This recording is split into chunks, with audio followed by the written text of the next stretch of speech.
My name is Jamon McKinney, or you can, of course, just call me Juice because that is my nickname. Welcome, everyone, to the Juice Alert, episode number 55 for you, ladies and gentlemen, today. If you have not subscribed to the Juice Alert already, be sure to do that right about now. You will not regret it. You can, of course, find this show right here on YouTube as well as podcasting platforms. That includes Spotify, Apple Podcasts, Google Podcasts, all that great stuff. You can also follow me on social media. My Instagram is GHIMAN_MCKINNEY. And my Twitter account is at GHIMAN. MCKINNEY. Once again, that's at GHIMAN MCKINNEY. I wanted to repeat that because that kind of rolled off my tongue a little weird right there. But either way, a great show lined up for you guys today. We're going to talk about Russell Westbrook getting traded to the Los Angeles Lakers, along with Carmelo Anthony. Aaron Rodgers is officially back after all the crazy saga and rumors that went down during this offseason. Aaron Rodgers, it looks like he's going to play this season. We'll talk about if the Packers have fixed their issues regarding Aaron Rodgers. We'll also talk about Cade Cunningham and the Detroit Pistons, Ben Simmons. A lot of great things to talk about. But before I do dive into the show, I just wanted to say, I almost forgot, if you want to get specific updates regarding the Juice Alert, you can follow the show on Twitter and Instagram as well. The Twitter account is at the Juice Alert, and the Instagram account is the Juice Alert _. Like I said, you guys can connect with me on social media, chat with me there. Love to hear what you guys have to say about the show and basically your overall sports opinions. But without further ado, let's dive right into the show.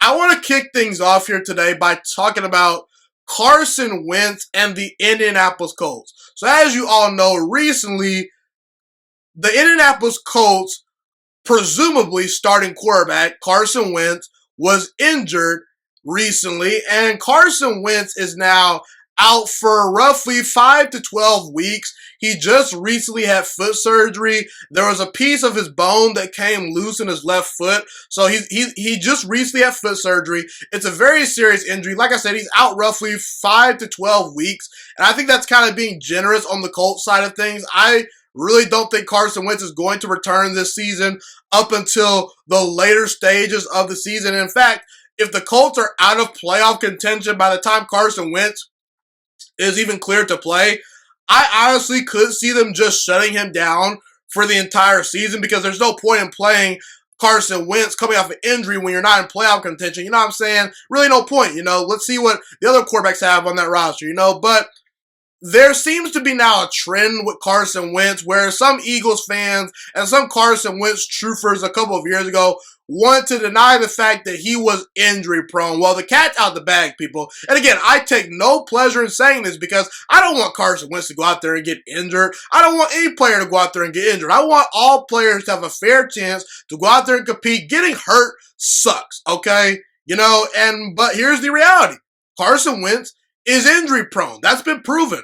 In 2016, his rookie season, he had multiple nagging injuries at the end of the year. In 2017, which was his best season as a pro, he tore his ACL and couldn't finish the season, and the Eagles went on to win the Super Bowl without Carson Wentz that season. 2018, he comes back. He gets shut down towards the end of the season because of a serious back injury. And in 2019, he actually plays the full 16-game season, but in the playoffs, he suffers a concussion versus the Seattle Seahawks, a game in which the Eagles obviously ended up losing because, Carson Wentz wasn't available to play. Maybe they win that game if he plays. We don't know. 2020, this past year, I will say, I got to give him some credit. He did stay healthy for the season when he was playing. And now we're at a point where he's got to have foot surgery. So we're at a point where Carson Wentz, 4 out of the 6 seasons that he's been in the National Football League, he's had serious injuries. Now, I could see the Indianapolis Colts maybe potentially trading for a guy like Nick Foles, who really is probably not going to get much playing time this year in Chicago due to Andy Dalton and Justin Fields being on the Chicago Bears roster. Phillip Rivers has kind of come out and said that he might come out of retirement. The Colts had him as their quarterback last year. Maybe he comes back. I doubt it, though. Maybe the Colts could look to acquire Jimmy Garoppolo, although I don't think it's necessary to acquire those guys because I truly want to see what Jacob Eason and Sam Ehlinger has in them this year. Now, that might be a hot take for some of you Colts fans, and you might say, I want our team to go all in to try to win a Super Bowl. I got news for you, people. Nick Foles, Jimmy Garoppolo, Phillip Rivers, they're not winning this team a Super Bowl. And why would you trade some unnecessary assets and affect your salary cap if you know you're probably not going to win a Super Bowl and you have two quarterbacks on the roster that you drafted in Sam Ehlinger and Jacob Eason? I want to see what those guys have, okay? It was actually not too long ago. The Colts won games a year ago with Jacoby Brissett when Andrew Luck was retired. When Andrew Luck all of a sudden out of nowhere retired, okay? So I don't think the Colts should make a move at quarterback now. I feel so bad for Carson Wentz because we all thought he was going to get a fresh start, and he was already pretty much on thin ice. And listen, here's the reality about Carson Wentz. Whether it's fair or not, if Carson Wentz does not perform at a high level once he steps on the field with Indianapolis, I think that his days as potentially being the leader of a franchise as a longtime franchise quarterback, those days might be numbered because here's the reality, people. No one is going to want an injury-prone, inconsistent quarterback that can't win big games. In fact, Carson Wentz has never even had back-to-back winning seasons, okay? So I think that this really is a huge bad break.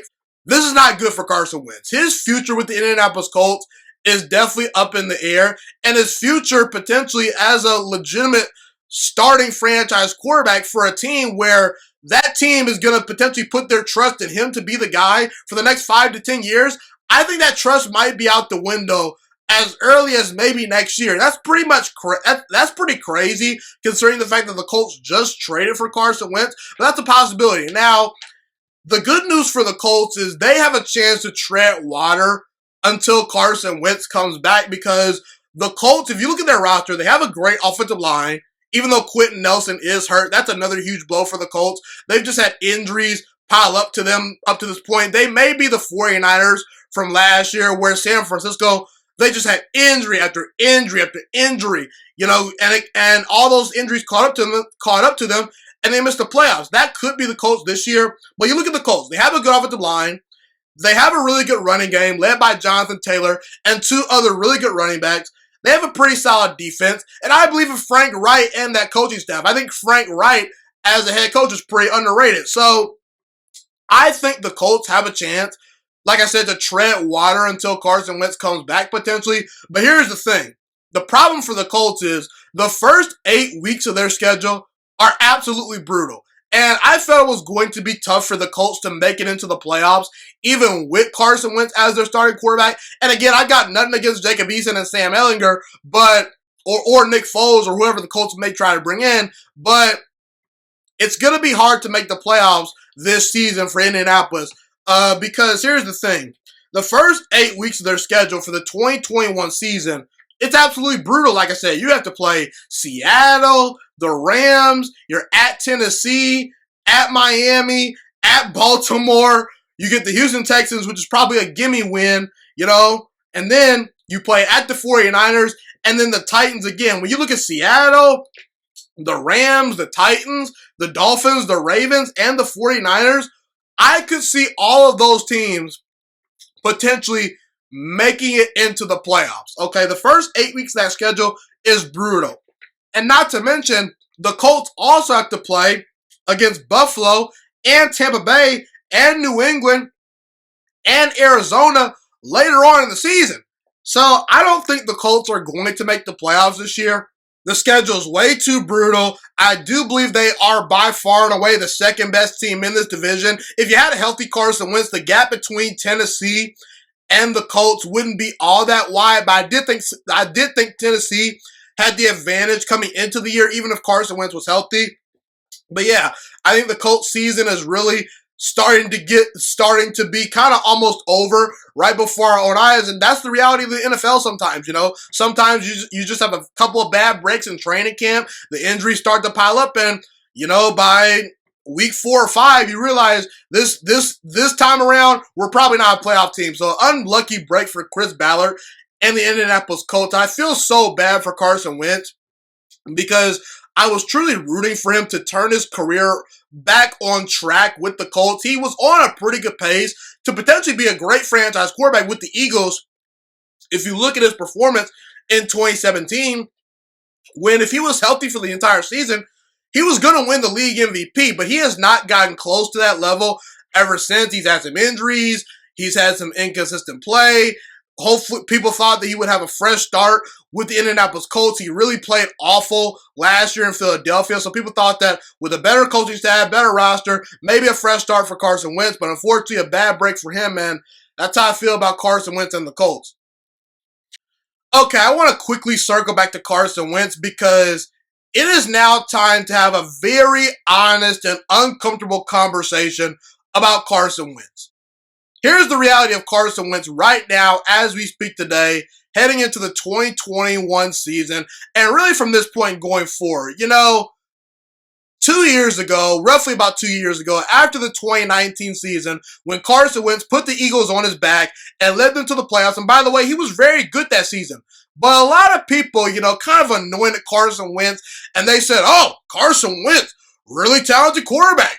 He might be an elite quarterback. I had several people even come on my show that I have collaborated with and talked with on the show that I'm good friends with that even came out and said after that season, they believe that Carson Wentz deserved to be in the conversation for being an elite quarterback. And a lot of Eagles fans actually felt that way too. And at that time, I just wasn't understanding where all of a sudden, all this praise was coming from. I felt people were being prisoners of the moment. You're telling me Carson Wentz is an elite quarterback when he's never had back-to-back winning seasons, when he's never won a playoff game? Can we at least just set the golden rule right here on this show when evaluating quarterbacks? If you've never won a playoff game and if you've never had back-to-back winning seasons, you are not an elite quarterback. I'm sorry, you're just not, okay? Being an elite quarterback is earned with sustained success, having great moments when it matters most in the playoffs, and obviously playing at a high level in the regular season, okay? And people were being prisoners of the moment with Carson Wentz. And I was telling them, Carson Wentz is a little injury prone, he's inconsistent at times, and can we at least see him have a back-to-back winning season before we anoint the guy? Here's the reality of Carson Wentz. Right now today, it is more than fair to say we have more than enough evidence to support this argument. Carson Wentz is not a franchise quarterback. He's just not. Okay? Carson Wentz has had one great season, and in that one great season, he didn't finish the full season because he got hurt. And his backup quarterback ended up leading his team to the Super Bowl without him. Carson Wentz has never had back-to-back winning seasons. He's often injury prone. And right now today, I'm not even sure if Carson Wentz is better than Jared Goff. And you might think to yourself, Jared Goff, are you crazy? The Los Angeles Rams just moved on from Jared Goff. Here's the facts about Carson Wentz and Jared Goff through 5 seasons. Remember Jared Goff, the same guy that was drafted in the same draft class as Carson Wentz. Jared Goff went number 1 overall. Carson Wentz went number 2 overall.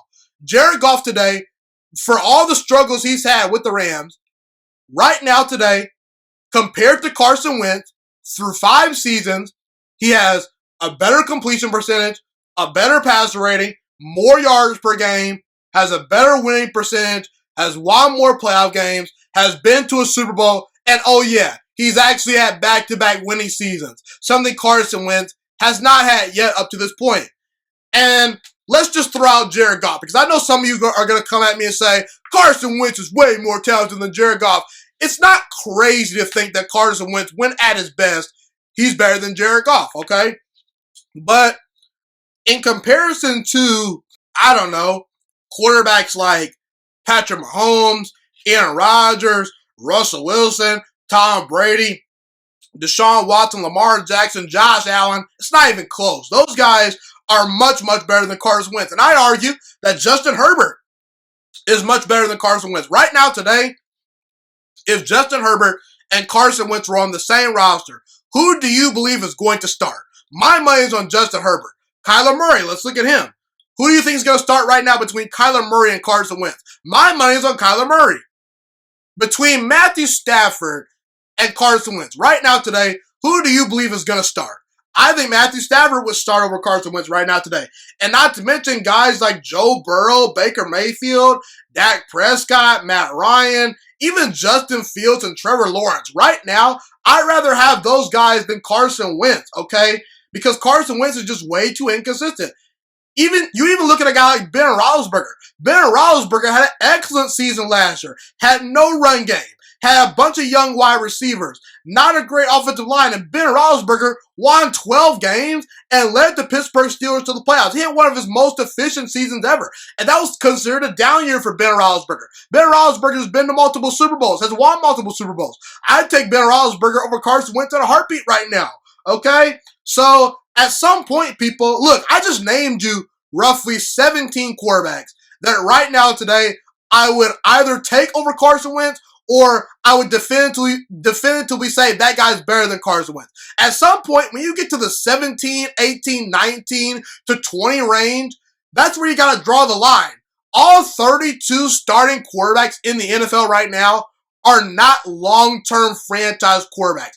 And the biggest reason why Carson Wentz is not a long-term franchise quarterback is because he's way too inconsistent and he's not reliable enough. I'm sorry, but the best ability is availability. And Carson Wentz, over the past, 5 to 6 seasons, at times he's not been available to play because he hasn't been 100% and he's always been banged up. Do you really want to invest the next 10 years of your franchise's future at the quarterback position? Do you want to invest that in Carson? Do you want to invest that in the hands of Carson Wentz? I personally don't. I will want no part of it. So I think the reality is this. I think Carson Wentz has officially peaked. I think right now today he's more overrated than underrated. And that's the harsh reality about Carson Wentz. He showed some promise early in his career in Philadelphia. Obviously regressed over time. Some of that had to do with the front office not supporting him with great talent at the wide receiver position. The offensive line was in shambles a little bit. But at some point, Carson Wentz getting hurt, that's just a trend. He's a little fragile. And if Carson Wentz doesn't perform in Indianapolis, I think his days of being a starting quarterback or a leader of a franchise could be over. I really do firmly believe that. I hope I'm wrong. But right now today, there are too many good young quarterbacks. There are some quarterbacks I didn't even mention right now that are probably better than Carson Wentz or that I would rather have than Carson Wentz. And I'm sorry, but once you get to the 17th, 18th, 19th, 20th best quarterback, you got to draw the line at some point, okay? So Carson Wentz is not a franchise quarterback for all the reasons that I mentioned. I believe he's peaked, and it's honestly sad because I was rooting for him, but that's the harsh reality. So Aaron Rodgers is back with the Green Bay Packers after a whole offseason of speculations about him potentially being traded, him potentially retiring, him potentially holding out. There were reports about him being very frustrated with the Green Bay Packers organization, particularly the general manager and the president, Mark Murphy. The general manager is Brian Gutekunst. The president's Mark Murphy. You get the point either way. But there seems to be some mutual agreement between Aaron Rodgers and the Packers that Aaron Rodgers is going to come back and play out the 2021 season. He's back at training camp, seems ready to go. His teammates seem pretty hyped about it. And Aaron Rodgers recently came out with a big-time press conference, expressed truly his biggest problems with the Packers organization. He was very authentic, very open, very smart in that press conference. He really put together a good press conference. Aaron Rodgers is really good on the mic. He's really good at speaking to the people, giving them the quotes that they want to hear. And there's also reports that Aaron Rodgers reportedly has been communicating with Brian Gutekunst and Mark Murphy. So, look, there's something to be said for the Packers, for right now kind of patching up this whole Aaron Rodgers situation, putting a Band-Aid on it and potentially fixing the situation. Aaron Rodgers also recently, got a new contract. Now, He's not guaranteed to be the Packers starting quarterback after the 2021 season. There are actual reports out there that potentially Aaron Rodgers could get traded after this year. So I'm not sure about that or what's going on there. But the Packers also did trade for Randall Cobb, who was a former Green Bay Packer that Aaron Rodgers, is good buddies with, who's familiar with them. Some of Aaron Rodgers' best highlight plays have been him throwing to Randall Cobb in the past. So I do think that was a great trade for the Packers. They've improved their wide receiver core. I think that they actually had a very good draft this past year. But the question is, have the Packers solved all their issues with Aaron Rodgers? And I gotta say, I'm not drinking the Kool-Aid right now. I'm not ready to jump on the bandwagon regarding if the Packers have fixed all of their problems regarding Aaron Rodgers. I'm not willing to admit that the Packers have fixed this Aaron Rodgers situation. Now, it's good that Aaron Rodgers mutually agreed to come back and play this year. I'm very excited. The NFL is always much, much better when Aaron Rodgers is playing at a high level. He's great for TV purposes. He's very entertaining to watch. And the Packers have a chance to win the Super Bowl. I think they have a pretty decent team. But I just can't ignore all the smoke screens that went on this past offseason and all the smoke screens and crazy reports that have gone on over the past couple of years. I need to see these things continue over a long period of time with Green Bay regarding Aaron Rodgers. Reports are that Aaron Rodgers and the Packers are communicating with one another. Hey, that's great. But this needs to continue. They need to continue to keep Aaron Rodgers in the loop regarding player personnel. I want to see Green Bay continue to be a little bit more aggressive and maybe trade for some marquee players over the next couple of years, because I think that a big downfall for the Packers is they're just not aggressive enough in free agency. That's always been my biggest criticism regarding Aaron Rodgers and the Packers, mainly the Packers organization, because Aaron Rodgers has nothing to do with this, but at some point, I just felt that Green Bay needed to adapt and be more aggressive and go after more free agents, acquire more players via trade, And here's the thing. What if this team starts to lose during the regular season? Does more Aaron Rodgers smoke screens come out, and things like that? Do the Packers come to the conclusion that, hey, maybe we need to start, looking towards the future with Jordan Love? What if the Packers don't win a Super Bowl this year? Because honestly, I think the only way Aaron Rodgers really 100% secures his spot as a Green Bay Packer for the next couple of years is if he wins a Super Bowl. Now, again, could he, win a playoff game and lose in the divisional round and have a great season and still come back and be a Green Bay Packer? I think that's possible, but at the same time, it still leaves a lot of things on the table because here's the thing. Jordan Love is still on the roster.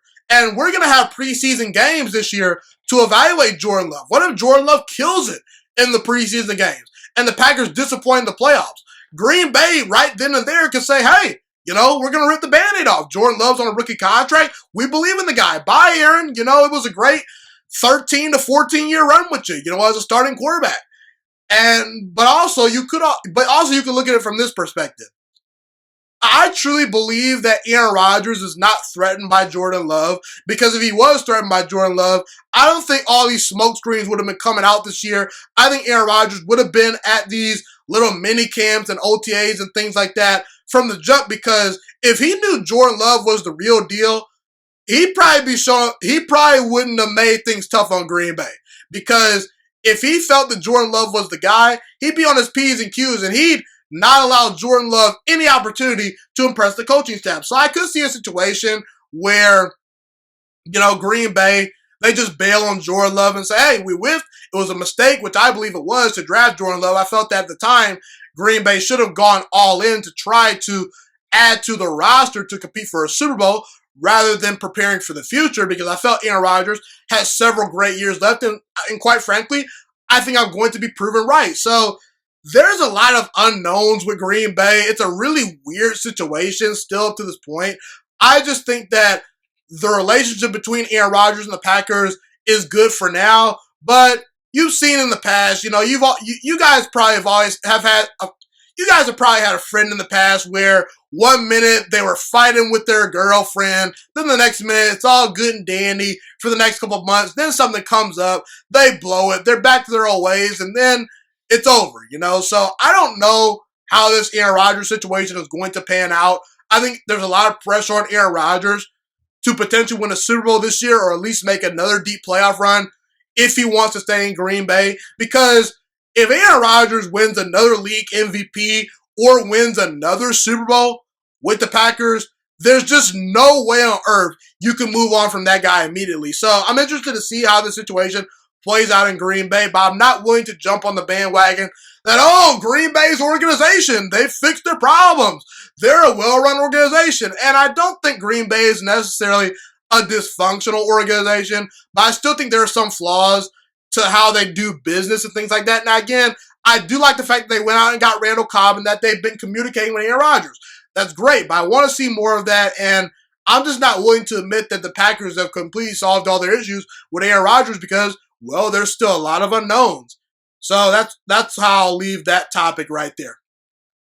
So I want to now transition to some NBA talk, you know.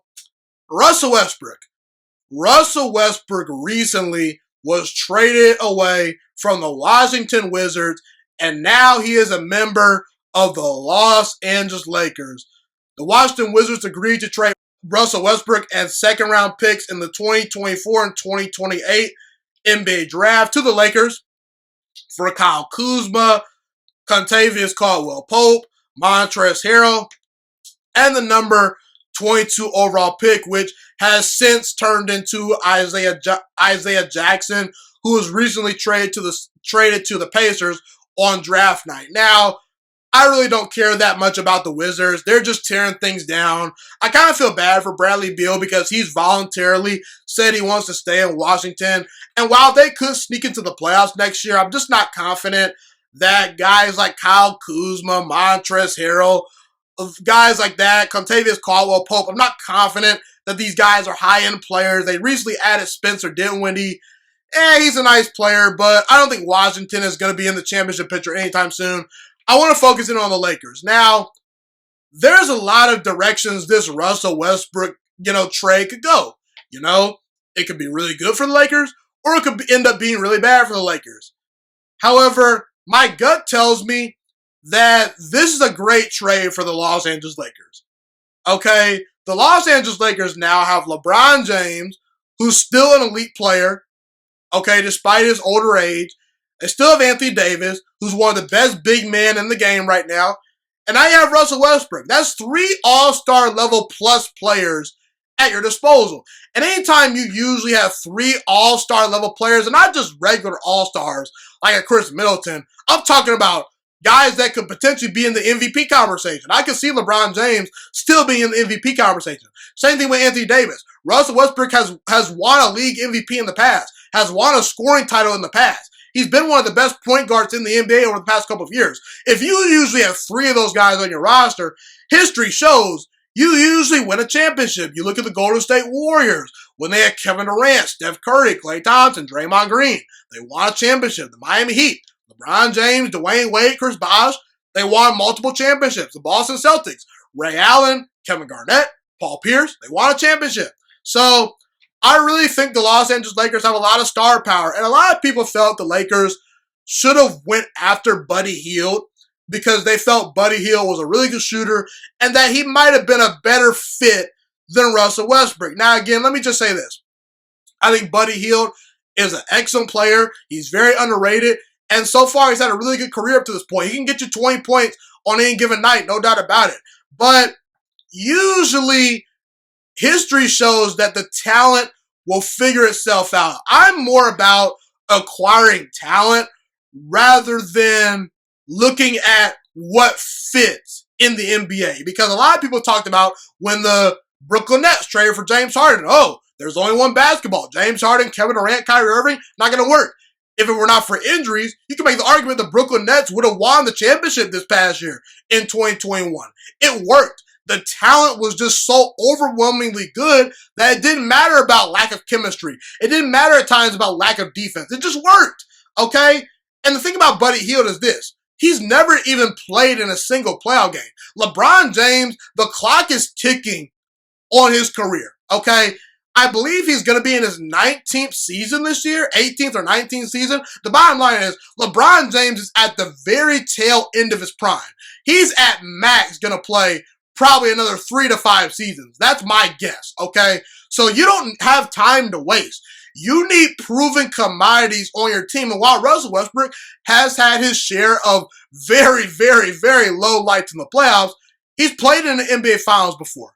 He's played along superstar level players like Kevin Durant, like Paul George, like Carmelo Anthony in the past. So I think it was a good move for the Lakers. And we also saw this past year, some guys just aren't made for the moment. Like the Brooklyn Nets, they found out really quickly that Joe Harris, at least up to this point, he might be a guy that struggles in big games. We'll see if he can rebound next year, but that's the risk you run with acquiring a guy like Buddy Hield over Russell Westbrook. You just never know what they're going to do when the lights shine brightest in the playoffs. And even if this move doesn't work out for the Lakers, I think it's a move that you need to make, you know? Teams that take big swings and go after star-level players, those are the teams that are winning in today's sport. You look at the Los Angeles Dodgers. They're making trade after trade. They won a World Series immediately. The Golden State Warriors, they went after Kevin Durant. They won a championship immediately. The Nets, they go after James Harden this past year. They were really good immediately, okay? You need to take big swings. Teams like the Boston Celtics and the Portland Trailblazers, those are the teams that just sit around and do nothing and rely on their draft picks. It gets them nowhere. Eventually, you could maybe make a conference finals like the Blazers did a couple of years ago, like the Celtics did a couple of years ago, but you're not going to win a championship, not in today's NBA. So even if this move doesn't work, if I was a Lakers fan, I'm not a Lakers fan, but if I was, I'm happy my organization is taking swings. Now, here's another reason why this Russell Westbrook thing can work. The Lakers outside LeBron James right now have really no playmakers. And what do I mean by that? They really don't have a guy that can facilitate an offense with the ball in their hands. It's a lot of stand around guys that really can't shoot, a lot of big man. They need another playmaker that can make plays for other guys and get other people open shots. We see when LeBron James is not able to make plays for the guys around him, the Lakers really struggle. Now you have two legitimate playmakers on this team in Russell Westbrook and LeBron James. In fact, Russell Westbrook recently led the NBA in assists this past year. So he knows how to pass the ball when he needs to. And Russell Westbrook, one thing we know about him, he does have his flaws. He's inefficient at times. He's had some lowlights in the playoffs, but he's going to play hard every single night. And that matters because that allows Anthony Davis and LeBron James to potentially take their foot off the gas during the regular season, let Russell Westbrook do the heavy lifting, and come playoff time, they'll be fresh and hopefully ready to go. Okay, Russell Westbrook just makes things happen. You know, he's going to bring an energy. And on the fast break, if you have LeBron James and Russell Westbrook on the fast break together, good luck. That's unstoppable. And from a entertainment perspective, I'm going to be watching the Lakers a lot this year because this is box office. I can't wait to see how it pans out. Now, where are we at in Russell Westbrook's career? Russell Westbrook isn't as efficient as he used to be. He is in his 30s now. He is starting to get up there in age. But Russell Westbrook is coming off a season where he averaged 22 points per game, nearly 12 assists per game, which led the entire NBA, and 11.5 rebounds per game. He's averaged a triple-double in a season over the past couple of years, which is insane. He does a lot of the dirty work. So now LeBron James, the pressure isn't always on him to be the leading assist guy, to lead the team in rebounds on some nights. Now LeBron, if Russell Westbrook sacrifices and plays his role the way he should, LeBron James can just put his head down and score the basketball and attack. And that's where LeBron is at his best, when he's attacking. I don't always like the fact that LeBron tries to, be passive and play like Magic Johnson. No. I need you to be aggressive, LeBron, okay? So, it'll be interesting to see how this works out come playoff time with these players playing together, because Russell Westbrook in the past has made some bad decisions in the most crucial moments in the playoffs. You see bad turnovers, bad shot selection. He's really struggled at times to control the tempo in big games as the point guard, and sometimes he tries to do too much. But if there's one player that can reel Russell Westbrook in and get the most out of him, especially at this stage in his career, It's LeBron James, okay? You know, and right now today, I'm not going to say the Lakers are the favorites to win the championship because I think the Brooklyn Nets are a special team if they're healthy. I think the Milwaukee Bucks have a chance to repeat once again. But in the Western Conference, you look at the Utah Jazz. I think the Lakers are much better than the Jazz when healthy. The talent gap is significant, okay? When you look at the Los Angeles Clippers, sure they have talent, but Kawhi Leonard is hurt.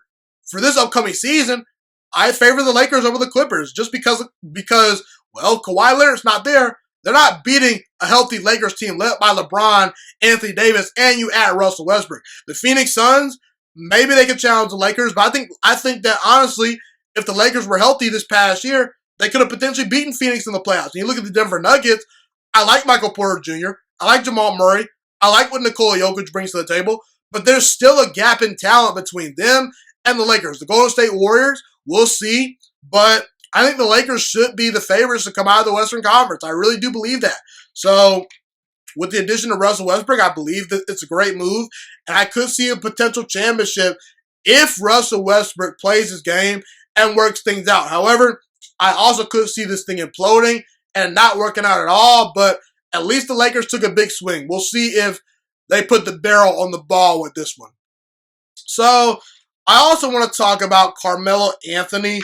Carmelo Anthony recently just signed a one-year deal with the Los Angeles Lakers. This is a great move for the Lakers because the Los Angeles Lakers desperately needed some shooting on this roster, okay? And Carmelo Anthony is going to provide that.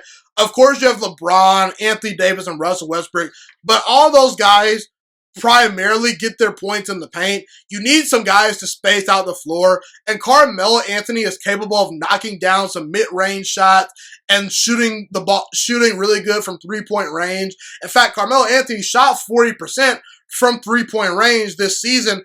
I think Carmelo Anthony at this point in his career, he knows what he is. He's very comfortable being the fourth or fifth option on a team. He was very good, actually, with the Portland Trailblazers this past year. He was a very good vital piece to the Portland Trailblazers making the playoffs this past year. Obviously, they didn't win a playoff series because they weren't quite as good as Denver and Utah and the Clippers and the Suns. But if Carmelo Anthony is your fourth option, then your team is pretty darn talented, okay?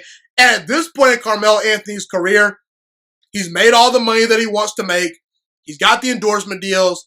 He's got the statistics. He's going to potentially go down as a guy that maybe potentially makes it into the 30,000 point club if he plays long enough. He's got the stats. He's got the money. Got the shoe deal. Got the fame. Everyone knows who he is. He's going to make the Hall of Fame.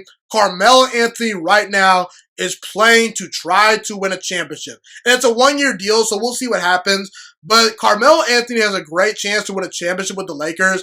It'd be really satisfying to see guys like Russell Westbrook and Carmelo Anthony win a championship with LeBron James in Los Angeles. So I think it's a great move for the Lakers. And Carmelo Anthony is a veteran player. He hasn't played in the NBA Finals up to this point in his career, but he knows what it takes to win. He's going to hold those guys accountable in the locker room. It's a great fit for the Lakers, and I'm excited to see how Carmelo Anthony fits in with LeBron James, Russell Westbrook, Anthony Davis, and the Los Angeles Lakers going forward. Okay, so I now want to transition to the Detroit Pistons. The Detroit Pistons just recently selected Cade Cunningham out of Oklahoma State with the first overall pick in the 2021 NBA Draft. And I believe that Detroit Pistons fans should feel very, very excited about Cade Cunningham being added to their franchise. I personally believe that Cade Cunningham is the right player to potentially jumpstart change within the Detroit Pistons franchise. Obviously, you're going to need to put talent around Cade Cunningham. The team is not very good right now as a whole, but I do think that with the addition of Cade Cunningham, it speeds up the process of a rebuild in Detroit. And I do think that Cade Cunningham is not just going to be a really good NBA player. I think that he's going to be really, really good, but I think he also has an opportunity to be a game-changing player for the Detroit Pistons franchise. And what do I mean by that? You know, in the past, we've seen guys like Blake Griffin get drafted number 1 overall, and Blake Griffin was really, really good. But was Blake Griffin really a franchise-changing player for the Clippers?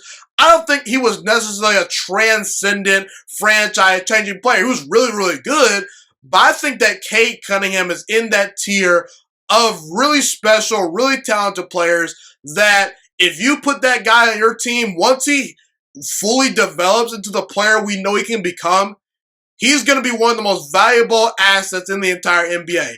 His ability to shoot, create his own shot, score the basketball, actually defend at a pretty high level. I think that when Cade Cunningham puts his mind to defending, he actually translates to being a pretty good defender at the NBA level. He's long, lengthy, very athletic, very crafty around the basket. Like I say, he can shoot the lights out of the basketball as well. Everything that you look for in a basketball prospect, at least a high-end number one overall pick type of prospect, Cade Cunningham checks off pretty much all those boxes.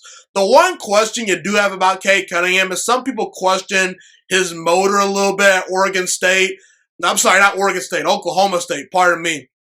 But I'm not really too concerned about that. I think that once Cade Cunningham, sort of gets into NBA locker room and starts to get in the NBA program, he'll pretty much flip a switch. And there's also a lot of people that have talked about, Cade Cunningham is a first guy in, last guy in, out type of guy. So I think that he has tremendous work ethic. It's just that sometimes, the motor might not have been there. Again, I'm not in the Oklahoma State locker room. I wasn't around the guy 24/7, in that locker room. But I think that he translates to being a really good player, You also have to look at Cade Cunningham's performance in the NCAA tournament this past year, aka March Madness. He wasn't all that great, I have to admit that, but I don't think that a 2-game sample size should be the ultimate defining factor that sinks Cade Cunningham as a prospect. Obviously, he still went number one overall, so the Detroit Pistons scouting department and coaching staff and organization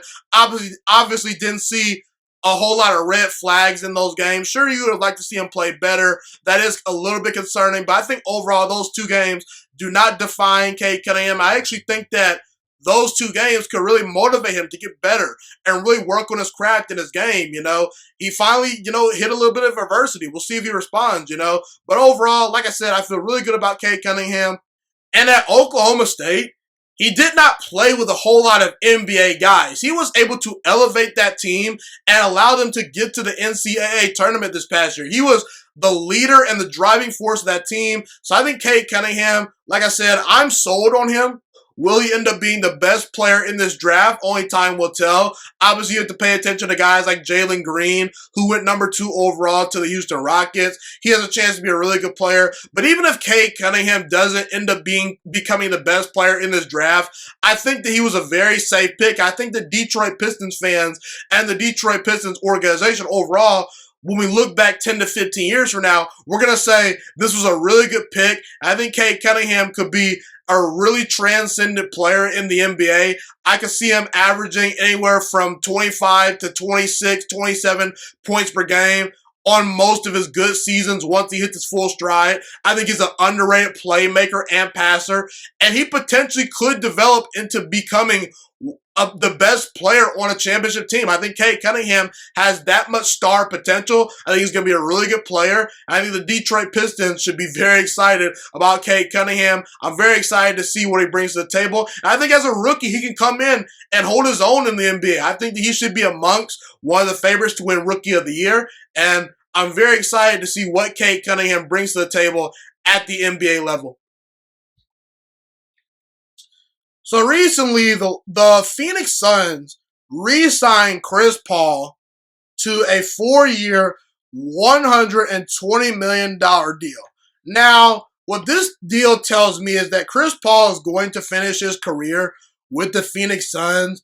I would bet a lot of money on Chris Paul finishing his career in Phoenix. I don't see him really going anywhere else, and I think it was the right move for Chris Paul. The Phoenix Suns are a pretty well-run organization. You have a pretty young, talented team that just made a run to the NBA Finals. Obviously coming up short, but you have a really talented team. Devin Booker, DeAndre Ayton, Mikal Bridges, Cameron Payne, a lot of good players. Cam Johnson. It's a pretty talented roster, okay? And where else was Chris Paul going to go? Was he going to go to the Lakers? No. You want to know why? Because they just recently signed Russell Westbrook. They can't afford Chris Paul. Was Chris Paul going to go to the Chicago Bulls? Why would Chris Paul at this point in his career want to go to a rebuilding Chicago Bulls team? Okay, their ceiling is a first-round playoff exit probably. Okay, at this point, Chris Paul wants to compete for a championship. And I think that staying with the Phoenix Suns gives him a decent shot to potentially win a championship before his career is over. Now, again, am I going to bet on the Phoenix Suns winning a championship with Chris Paul as I speak today right now? Probably not, but we'll see what happens, down the road. Maybe they make another move for another superstar player.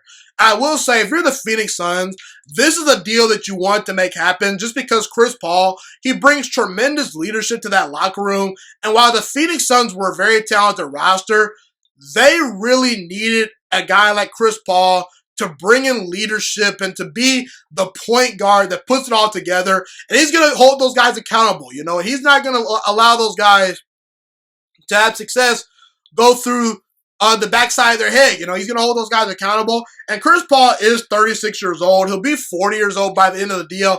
I understand that the Phoenix Suns kind of overpaid for Chris Paul. But if you want to win a championship, sometimes you got to overpay for players. And in the next 2 to 3 or 4 seasons, if the Phoenix Suns win a championship and Chris Paul is a big part of that, the deal was worth it. Okay, so this is a move that you just pretty much have to make, and you live with the results. We'll see what Chris Paul does for potentially the rest of his career with the Phoenix Suns.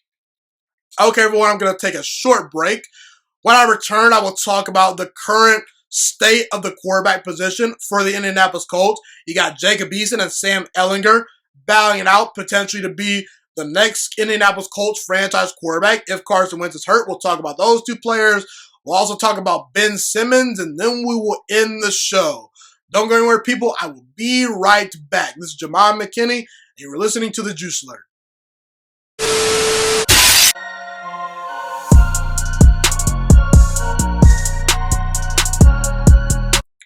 Okay, everyone, I am back.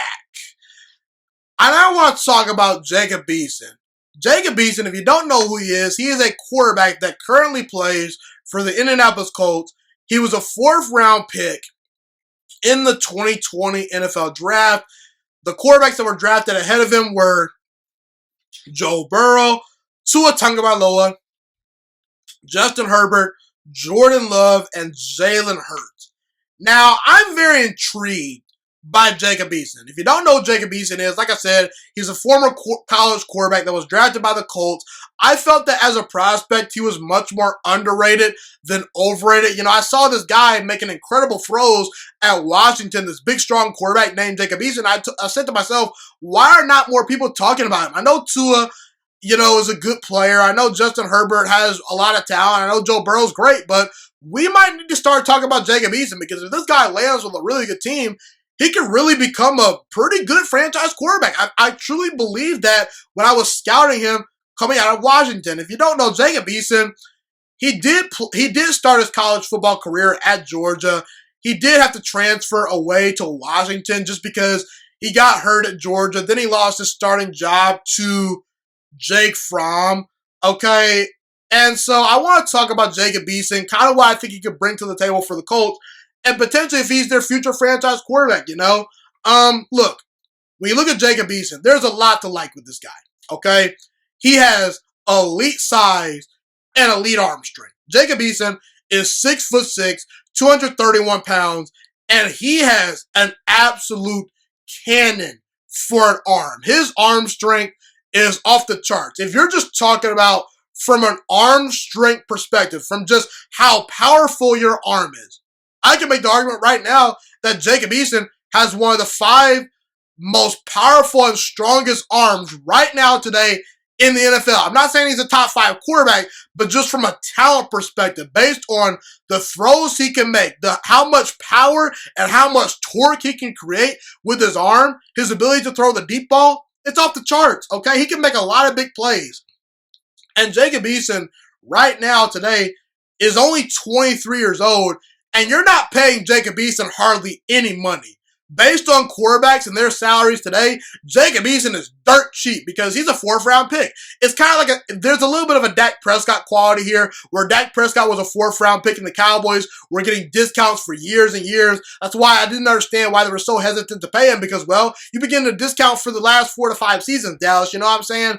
But if Jacob Eason pans out, I could see potentially the Colts moving on from Carson Wentz, because you're paying Jacob Eason not a whole lot of money. That allows you flexibility to go out there and trade for star players and acquire free agents and be aggressive. When you're paying a guy like, Russell Wilson or Deshaun Watson or even Josh Allen now, who's getting paid a ton of money, it kind of, limits what you can do in free agency at times. However, we have seen teams work around the cap situation and things like that. Now, Jacob Eason, he's in his 2nd year in the Indianapolis Colts offensive system. And I said that when he was coming out of college, he has a chance to really soak in some information and learn from Philip Rivers, a guy that potentially could be a Hall of Fame quarterback one day. And the things you heard about Jacob Eason coming out of Georgia and Washington was his work ethic was a little bit questionable. So hopefully Jacob Eason has learned from his days at Washington and at Georgia, where he maybe didn't study the playbook as much, kind of just got away with his talent, because there's a real opportunity for this guy to potentially be the starting quarterback of the future for the Colts if Carson Wentz is hurt and if he plays well, okay? Because here's the thing. If he balls out, I think the Colts will go with him because he's on that rookie contract, okay? Now, when it comes to Jacob Eason, the things that you worry about, he was a 4th round pick. So, look, I thought that Jacob Eason had 1st round talent and should have gone anywhere from late 1st round to early 2nd round based on what he showed in college, but he dropped to the 4th round. Again, there are a lot of people that, watch a whole lot of tape, a lot more tape than me, that are much more informed about what a really good franchise quarterback looks like. I'm willing to admit that. There are some people out there, when it comes to quarterbacks, they're a little bit more smarter than me, okay? And for some reason, the talent evaluators and the people making the draft picks said Jacob Eason, not ready to quite be a franchise quarterback right now. He's going to be a 4th round pick. And the Colts snagged him up. And Jacob Eason only had one great year in college. Like, his freshman year at Georgia was okay. And then he obviously has to transfer away to Washington. His junior year at Washington was really good, but he was only great in college for 1 year. And he got beat out by Jake Fromm at Georgia. And if you get beat out initially by a guy like Jake Fromm in college, and you only have one great year in college, I can kind of understand why NFL teams are a little bit scared off. And Jacob Eason also isn't the most mobile guy. He's not going to run away from defenders like a Aaron Rodgers, Deshaun Watson, even Lamar Jackson. He doesn't have that get-out-of-jail-free card that a Justin Fields, has, or potentially a Kyler Murray has, So he's going to have to win from within the pocket. And sometimes what we see from young quarterbacks is if they don't know the playbook that well and they're not great at dissecting defenses early in their career, if you're not able to protect them, then they're kind of out there as toast because they're not able to process information quickly and they can't evade the rush like a Kyler Murray, like a Justin Fields, because let's be real. Kyler Murray, his rookie year, he wasn't great at reading defenses, but because he was able to move around and scramble and make plays, he was just kind of making stuff up on the fly. And while Jacob Eason does have a powerful arm, at times when he's moved off a spot, things got rocky at Washington and at Georgia. And I also think that Jacob Eason could use some work as far as throwing with anticipation and throwing the ball with touch down the field and reading defenses. And the reality about Jacob Eason is he now has to develop very fast because Carson Wentz is hurt and there's really no one else on the roster that the Colts have other than maybe Sam Ehlinger. Maybe they trade for Nick Foles, but I think Jacob Eason has to grow up pretty fast. So I think Jacob Eason has a shot. If he really hones in that playbook and the Colts design their offense around his skill set and they're able to protect him and run the football effectively, I think Jacob Eason has a shot, but we shall see. Only time will tell. So when it comes to Sam Ehlinger, a lot of people really haven't been talking about him for a while. You know, Sam Ehlinger, if you don't know who he is, he's currently listed as the second string quarterback for the Indianapolis Colts behind Jacob Eason, who was a former 4th round pick last year. And obviously Carson Wentz right now is hurt. So, because that's the case, that leaves a spot open for either Jacob Eason or Sam Ehlinger to potentially take the reins as the next Colts franchise quarterback, okay? Now, Sam Ehlinger played 4 years at Texas, so he's got a lot of experience, and he was a 6th round pick this past year in the draft, and he was actually, ironically, the last quarterback taken in that draft. The quarterbacks taken ahead of him were Trevor Lawrence, Zach Wilson, Trey Lance, Justin Fields, Mac Jones, Kyle Trask, Kellen Mond, Davis Mills, and Ian Brooks. That's 1, 2, 3, 4, 5, 6, 7, 8, 9. That's 9 quarterbacks taken ahead of him. He was the 10th quarterback drafted in his draft class. And everyone has kind of written Sam Ehlinger off. And I kind of have as well because, you know, when I rate quarterbacks coming into the NFL, you know, in the draft, you know, I only rank the top 5 guys. I don't spend my time looking at, you know, 10 to 12, 15 quarterbacks because the reality is you'd be lucky to have 4 guys hit as franchise quarterbacks in a draft. You'd be super lucky. Sometimes only 1 to 2 quarterbacks hit in a draft. Okay, so I don't want to spend all my time looking at these quarterbacks because the reality is not everyone's going to make it. But a lot of people also wrote off Russell Wilson, Tom Brady, Dak Prescott in college.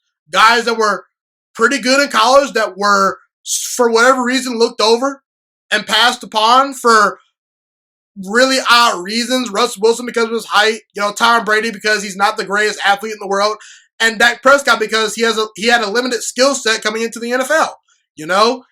But those guys worked their tails off and eventually became really good franchise quarterbacks. Russell Wilson's won a Super Bowl. Tom Brady's won a Super Bowl. He's the greatest quarterback of all time. Has won 7 championships. Dak Prescott's really good. So I don't have high expectations for Sam Ehlinger, but maybe Sam Ehlinger surprises me. Maybe he surprises a lot of people because here's the thing. The good things about Sam Ehlinger coming out of Texas was he was a really good decision maker. He rarely turned the football over. That was mainly because of his good decision making. He does have a fairly strong arm. It's a good NFL arm. Not a great arm, but it's a good arm. He can make most of the throws. But where Sam Ehlinger really struggles is with ball placement and accuracy down the field. And because Sam Ehlinger isn't this incredibly super athletic and gifted quarterback, like a Cam Newton, like a Deshaun Watson, like a Patrick Mahomes, like a Aaron Rodgers, his margin for error can't be that high. He has to be really good with his ball placement and accuracy. And at times, I just saw that being way too inconsistent at Texas. He also relied on his legs way too much at Texas. Like, I understand if you're a guy like Kyler Murray or Lamar Jackson, you're going to run the football. But those guys, what makes them special is they have the ability to beat you within the pocket. Kyler Murray has one of the best arms in the entire NFL. Lamar Jackson, the year he won the league MVP, he led the NFL in touchdown passes. He's a pretty good pocket passer. Sam Ehlinger, he still needs to develop as a pure pocket passer. And I think Sam Ehlinger is very scheme dependent. I don't trust him to make enough throws to potentially be a long-term franchise quarterback. See, you can probably win games in a short spurt with Sam Ehlinger. Like, for example, Tim Tebow won games in the NFL. The problem is what Tim Tebow was doing did not last in the NFL. Same thing with Taysom Hill. The Saints are winning games with him, but he's not going to last for 10 years. I highly doubt that. Okay? Now, where Sam Ehlinger can overcome the odds is with his leadership and incredible work ethic. Okay? Because the things you hear about Sam Ehlinger is he's a great teammate, a captain, a great leader, and he has an unbelievable work ethic. And the jumps that he made in college were pretty significant. From his freshman year to his final season at Texas, he's a much better quarterback. So you see this guy is willing to put in the work. The only question is he talented enough? And does he have ice water in his veins? Does he have that special, it factor and leadership to overcome some things, I will also say that Sam Ehlinger played 4 full seasons of college football. That's huge because we saw Justin Herbert play 4 full years at Oregon and absolutely light the NFL on fire because he got that experience. There's something to be said for having 4 years of college experience as a quarterback. Experience is everything. We saw a guy like Dwayne Haskins, who was super talented coming out of Ohio State, kind of fall on his face in Washington because, he only had about 13 to 14 college starts. He was just raw. He was a puppy. He wasn't ready to, dissect NFL defenses or take over a franchise. Wasn't mature enough. With Sam Ehlinger, and again, we'll see what Dwayne Haskins does in Pittsburgh. I think he can turn his career around. But when it comes to Sam Ehlinger, I think he has a chance to surprise some people. Okay? If he puts in the work. Okay? I'm not going to bet on him. I'm not going to say he's the next franchise quarterback because I have my questions. I didn't really think he was worth a high draft pick coming out of college, but he has 4 years of college experience. Jacob Eason only had 1 great year in college. That matters. And we saw Jacob Eason lose his starting job at Georgia because of his lack of work ethic. It wasn't because of his lack of arm strength or lack of talent, because if you just look at Jacob Eason compared to Sam Ehlinger, I think Jacob Eason is the much more talented quarterback. It's not even close. But if Sam Ehlinger can do the little things, maybe he passes a guy like Carson Wentz or Jacob Eason on the Colts depth chart. We'll see what happens. He does have good players around him. I am interested to see what Sam Ehlinger potentially brings to the table in the preseason and potentially for the future of the Colts if he gets a shot. So let me now shift to Ben Simmons. So Ben Simmons is a former number 1 overall pick. And he's a guy that recently has been in the news for all the wrong reasons. The Philadelphia 76ers, the team that Ben Simmons was drafted to and the team he currently plays for, they had high expectations this past year in 2021. In fact, they actually had the number 1 seed in the Eastern Conference this past year heading into the playoffs. One of the best records in the entire NBA. A lot of people thought they could make a run to the NBA Finals. And unfortunately, they had a disappointing loss in the second round to the Atlanta Hawks, a team that came out of nowhere. And some people felt the Hawks had no business beating the Philadelphia 76ers. And mainly a big reason why the 76ers lost that series is because of what Ben Simmons was not doing or was incapable of doing as the Philadelphia 76ers starting point guard. I've always said from the jump, Ben Simmons and Joel Embiid, they're an odd fit. They're not a great fit together. Ben Simmons isn't a great shooter. Both he and Joel Embiid need to dominate inside the paint to get their points. And once you put Ben Simmons inside the paint, you stretch Joel Embiid out to being a 3-point shooter. Same thing with Embiid. If he's in the paint, Simmons is a liability from the perimeter, And let's be real. Trae Young vastly outperformed Ben Simmons in the playoffs. He took him to school. And Ben Simmons is known for his great defense, okay? At least what we thought he was as a defender. And he got taken to school by Trae Young, which was not good. And Ben Simmons offensively was timid. He was a huge liability. He wouldn't shoot the basketball. He wasn't aggressive. He wasn't making shots. And he was horrible from the free throw line. Ben Simmons shot in the playoffs this past year 34% from free throw range. 34%. There are preschoolers that play at their local YMCA basketball club or team that shoot a better free throw percentage in games than Ben Simmons, who is a professional basketball player. It's awful. It was all-time bad. And next year will be Ben Simmons' 5th year in the NBA. And it will be really a 6th year if you count the year in which he was injured, but he didn't play that year. So 5th, 6th year. We're 5-6 years in. That's the bottom line. And Ben Simmons was the rookie of the year his rookie season. But since then, he just hasn't been progressing. And the reality is, Ben Simmons is a massive disappointment as a former number 1 overall pick. And you can make the argument right now today that Ben Simmons is a bust. Now, I'm not going to say he's a bust because he did win Rookie of the Year, and he is a pretty solid defender. He's a decent passer. He's not a god-awful player. There is some talent there. But the sad part is, a lot of people point to the reason why Ben Simmons has not progressed is because they believe it's due to him being lazy and not putting in the work.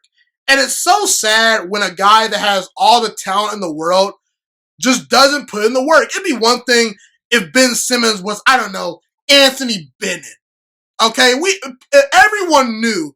I would say 85 to 90% of NBA fans knew that Anthony Bennett was just not talented enough to be the first overall pick of the NBA draft to the Cleveland Cavaliers. A lot of people saw him becoming a bust because he was just in over his head. He wasn't talented enough. He should have never been drafted with the first overall pick. Meanwhile, you look at a guy like Ben Simmons. He has long, lengthy arms. He's super athletic, 6'10" point guard. He has all the physical tools in the world to become a really good NBA player.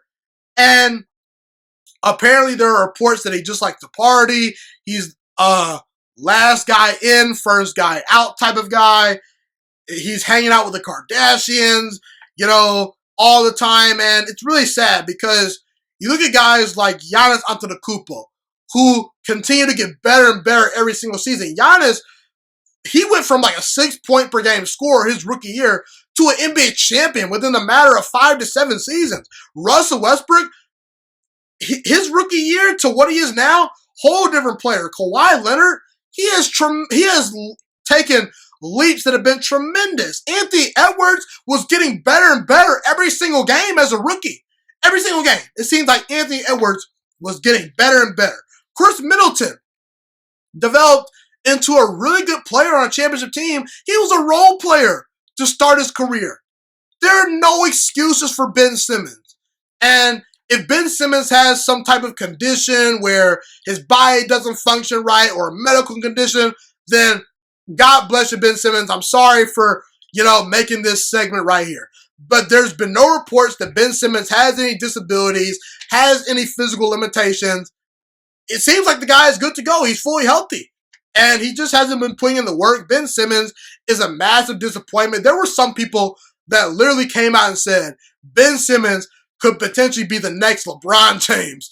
And boy, oh boy, are those people wrong today. I was never a huge Ben Simmons fan, but again, I don't know what's happening to him. He just hasn't been progressing. And right now, today, Ben Simmons is a borderline bust, and he's a disappointment as a number one overall pick so far. Many people thought Ben Simmons was going to get moved on draft night, okay?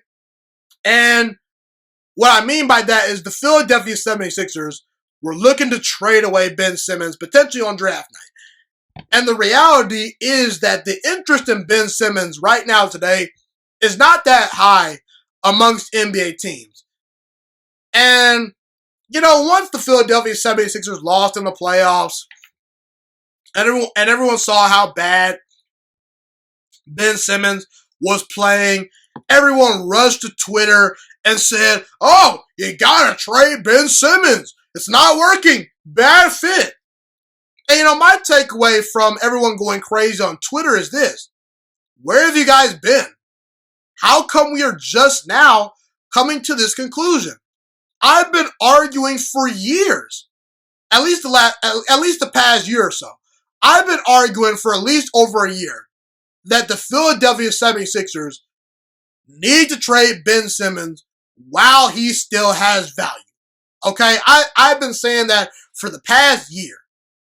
I said that Ben Simmons was a bad fit with Joel Embiid. He's not really a grinder. Isn't really a guy that likes to put in a whole lot of work in the offseason. He'd rather just be chilling by the pool with the Kardashians.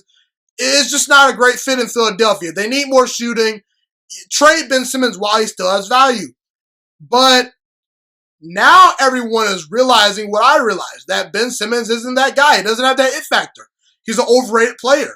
And the reality is, it might already be too late for the Philadelphia 76ers to trade away Ben Simmons. What team is going to give up multiple first-round picks or an all-star caliber player right now for Ben Simmons? That team doesn't exist. And if they do exist, whoever's the general manager of that team, they need to be questioned or potentially fired, okay? Who wants a bad shooter and a guy that's not really much of a scorer and a guy that's reportedly lazy and that doesn't want to work out and put in the work and get the most out of his body in the offseason? The reality is Ben Simmons has lost his value, and there are hardly any teams that are interested in him anymore. So I don't understand why Philadelphia has waited this long to put Ben Simmons on the trading block. But hey, it's never too late to do the right thing.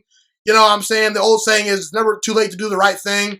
You know, so there's going to be a team that potentially takes Ben Simmons, but Philadelphia could have got a whole lot more value for the guy a long time ago. And the reality is, in my opinion, it might be a little too late to trade Ben Simmons, but you still can do the right thing in the end. But you will have to do it with a sour glass of wine. You know what I'm saying? That's how I feel, though. And last but not least, I'm going to end the show by talking about Ben Simmons regarding this. You know, people threw out the fact that the Golden State Warriors should be amongst the favorites to sign, well, I should say to trade for Ben Simmons. And I understand it to a certain degree because you look at Ben Simmons, his versatility defensively, his long, lengthy size, and his ability to pass could really benefit Steph Curry, Klay Thompson, Steve Kerr, and the Golden State Warriors. He's a pretty talented player, and I think he fits what they need to do from a talent perspective. He could be a nice addition. But if I'm a Warriors fan, I'm looking at my team, man. I'm looking at Steph Curry. I'm looking at Klay Thompson. I'm looking at Andrew Wiggins. I'm looking at Jordan Poole. I'm looking at Draymond Green, along with other pretty good players. And I'm thinking to myself, I can win a championship with this team, potentially. Maybe we're not the favorites, but we'll be in the championship picture. It wouldn't completely shock me if Golden State finds themselves in the NBA Finals. I think right now they're right up there with the Nuggets and the Lakers in the West right now, amongst the best teams. But if I'm a Warriors fan, why would I desperately want this team to trade for Ben Simmons? If I'm a Warriors fan, why would I want that? If I'm any team, why would I want Ben Simmons on my roster? Because here's the thing. Let's just stick to the Golden State point. The Golden State Warriors have built a championship culture, a great culture. And it's all about hard work, grinding, and putting in the work and the time and doing the little things right. And Ben Simmons, he doesn't exemplify that culture. He just doesn't. And you might say, well, what about Steve Kerr? Steve Kerr can get the most out of Ben Simmons. We just saw Ben Simmons with Doc Rivers in Philadelphia. And say what you want about Doc Rivers, if he's an overrated coach or not. Doc Rivers is an NBA champion as a head coach, and he gets the most out of his players. Okay? Joel Embiid just had an MVP level season playing for Doc Rivers. And Ben Simmons, he regressed under a very good head coach. So what makes you think Steve Kerr is going to bring the most out of Ben Simmons? I don't get it. And why would you mess up the culture or mess up the camaraderie of the team for an asset that you don't need? Why would you trade extra picks for a guy that is not going to make a super duper big impact? I'm sorry, but Ben Simmons isn't going to put the Warriors over the top. He's not going to put the Nuggets over the top. He's not going to put the Nets over the top. He's not going to be super impactful for any team unless he changes his ways and puts in the work in this offseason. And again, I don't trust him to do that because I never thought Ben Simmons was all that great of a prospect in the first place. He just doesn't have that it factor to me. So why should any team trade for Ben Simmons? He's not a great shooter. He's not a great leader. We've seen him flame out in the playoffs. Not a great free throw shooter. He doesn't put in the work. He's lazy, and he's a disappointment as a first overall pick. I don't understand it. I don't see it. I don't understand why there's so much hype surrounding Ben Simmons. If I were an NFL if I were an NBA general manager, I would not trade for Ben Simmons. It just doesn't make sense right now. Well, everyone, that's pretty much all I have today. Thank you so much for tuning into this episode today. Have a God blessed day. Stay safe, and I'm Ghost. Thank you so much for watching this video today. Please also note that the Juiciest Sports Podcast is not just a YouTube channel. It is available on all podcasting platforms, including Spotify, Google Podcasts, iTunes, and Apple Podcasts. Also, if you enjoyed this video, be sure to like, comment, subscribe, and share this content with all your friends. This podcast is my favorite thing in the entire world right now. It is my passion. And I want more people to listen to this podcast. I really want this podcast to grow. Also, a fun fact about me is that I want to go into the sports broadcasting and media world once I graduate from the University of Toledo, a college in Northern Ohio. I am looking to become one of the next great sports broadcasters and analysts out in the world. And I potentially would like to start my own network if this podcast really truly grows. Or if I fall short of that goal, I would love to work for a big time network like ESPN or Fox Sports 1. I am open to all networks. So if you believe in my dreams and you see or hear my passion through the screen, be sure to tell all your friends about the Juiciest Sports Podcast. Stay motivated, you guys. Have a God blessed day, and I'm out.